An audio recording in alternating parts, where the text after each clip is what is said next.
Bertemu kembali, Abdul Jalil Abdul Rashid dilantik sebagai Ketua Pegawai Eksekutif Kumpulan Berjaya Corporation Berhad B Corp yang baru berkuat kuasa pada Selasa. Dalam kenyataan, kumpulan itu memaklumkan mandat Abdul Jalil ialah meneliti semula struktur korporat B Corp, mengoptimumkan kewangan dan sumber manusia, meningkatkan sinergi dan juga kecekapan serta takbir urus korporat dan ketelusan. Beliau turut diberi kepercayaan untuk menyelaraskan pelbagai perniagaan kumpulan bagi mewujudkan dan meningkatkan nilai pemegang saham. Ia termasuk mentransformasi B Corp sebagai sebuah organisasi yang berprestasi tinggi. Sementara itu, Datuk Seri Robin Tan Yong Ching telah dilantik sebagai Timbalan Pengerusi Eksekutif berkuat kuasa pada Selasa dan akan melepaskan jawatannya sebagai CEO kumpulan.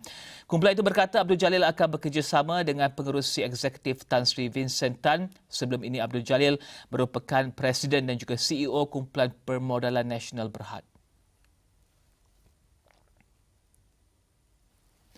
Lembaga Kemajuan Tanah Persekutuan Felda telah berjaya menguasai 81% pegangan saham dalam FGV Holdings Berhad dan sekutunya termasuk Koperasi Permodalan Felda Malaysia Berhad KPF.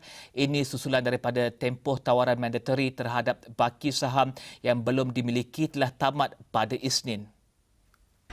Felda dalam satu kenyataan pada Selasa menjelaskan sebanyak 987.3 juta atau 27.1% saham diterima berikutan tawaran AM mandatori, manakala 125.6 juta atau 3.4% saham dibeli di pasaran. Ini bermakna Felda dan KPF kini menguasai 81% saham FGV, manakala Kerajaan Negeri Pahang pula memiliki 5% dan Kerajaan Negeri Sabah dan syarikatnya Sawit Kinabalu memiliki 4% saham FGV. Pengerusi Felda Datuk Seri Idris Jusuf berkata sebagai sebuah anak syarikat, ini akan membolehkan pengurusan ladang perjanjian pajakan tanah LLA FGV beserta kilang sawit diintegrasikan dengan ladang Felda yang lain supaya lebih cekap dan berkesan untuk manfaat bersama. Pengarah Besar Felda Datuk Amiruddin Abdul Sattar berkata gandingan kerjasama antara Felda dan FGV mampu memberi nilai tambah kepada Felda terutamanya dengan lebih memfokuskan aktiviti hiliran yang kurang diberi perhatian sebelum ini. Pengambil alihan FGV oleh Felda adalah suatu langkah penting dalam pelan pemulihan Felda yang telah diluluskan oleh kerajaan demi manfaat 112,638 peneroka dan 2 juta warga besar Felda.